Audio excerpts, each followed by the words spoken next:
So here we are, guys, down at the beach, up close and personal. There's two young ladies on that one,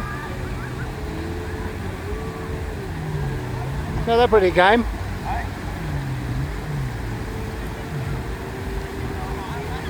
Jet ski comes in again with the previous person. Those two are up there. It's a blue light at night. You get an idea. There's the peninsula, Lady Buddha.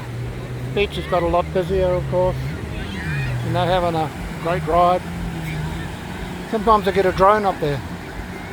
We're getting the next one ready for the next customer. So cost 700,000 for one, 700,000 Vietnam dong, 1 million for two. So it's not too bad. 1 million's about 70 New Zealand, probably less than 40 US dollars. Got another one getting rigged up.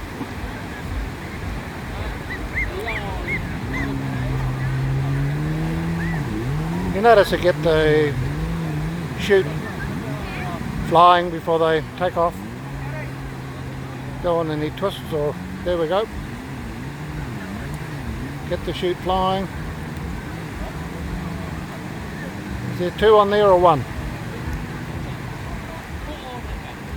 Getting their final instructions. Drone is over there. Here we go. Yeah, two on there. Fabulous. That's the bit I can't do now. Once upon a time, or twice upon a once, as they used to say. 1967, I started the first parachute school in New Zealand, Whanaupai. Prior to that, they used to go to Australia. Now they started in 67, and something you never forget, not even the names of your instructors, you know. It's Pat Wee Happy and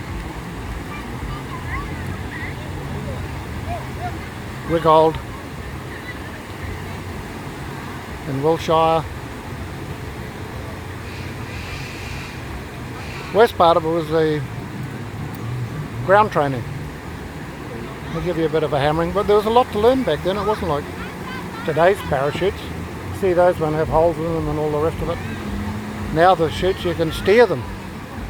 Steerable chutes, you know. Back then they weren't steerable. They were GQ. We had 65, we still had World War II equipment, sandpaper suits and, you know, braces on our pants and webbing, the old webbing that used to have the Blanco. So I hope you don't mind an old timer bloody reminiscing here, guys, but it was unusual times, yeah.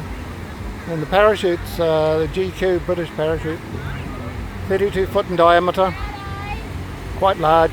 Reserve was 28 foot, and yeah, you get strapped into that thing, you knew you were real tight. Especially if you had your gear on as well, you know. 40, 50 pound pack hooked onto your chute that you released once you got on out the door, and it had an 8 foot rope on it. They had to, and you didn't have long to do all this. They had to be quite switched on. In the ground training, of course, you had it was landing in trees, landing in water, landing in wire,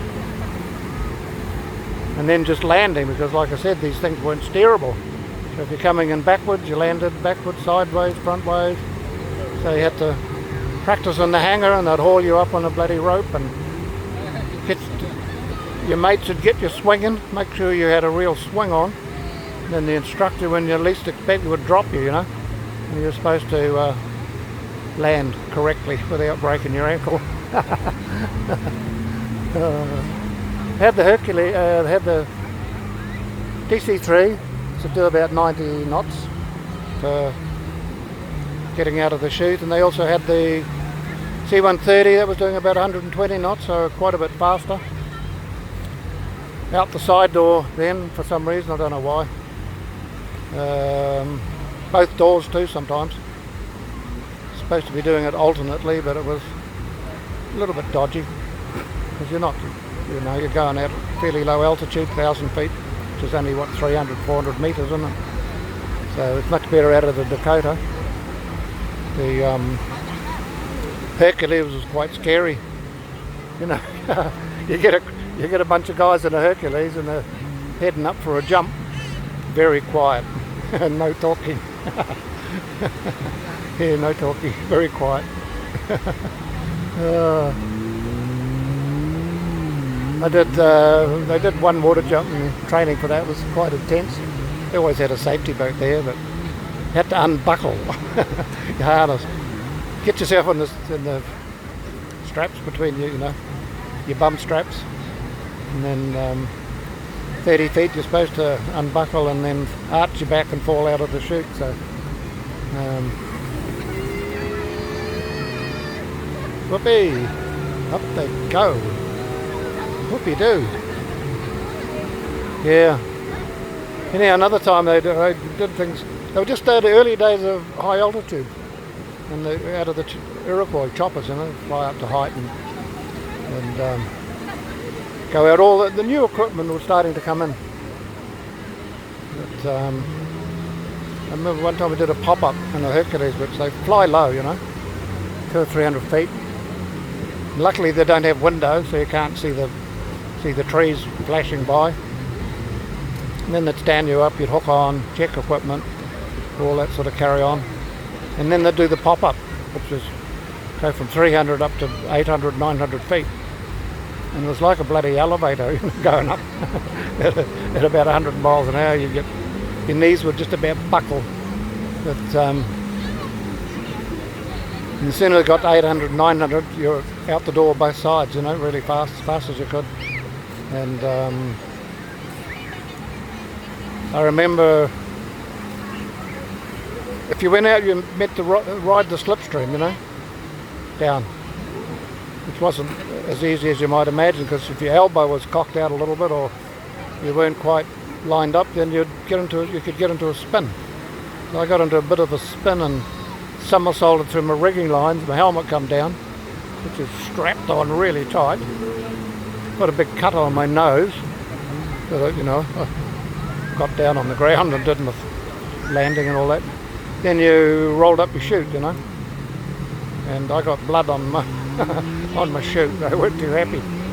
I got a bit of a bollocking for that one. Yeah, they didn't like blood on the chute. Never mind. That's a long time ago. Yeah, about 58 years, I think. And changed completely now. They can steer these bloody chutes, and they do totally changed, modern equipment. Way they do things.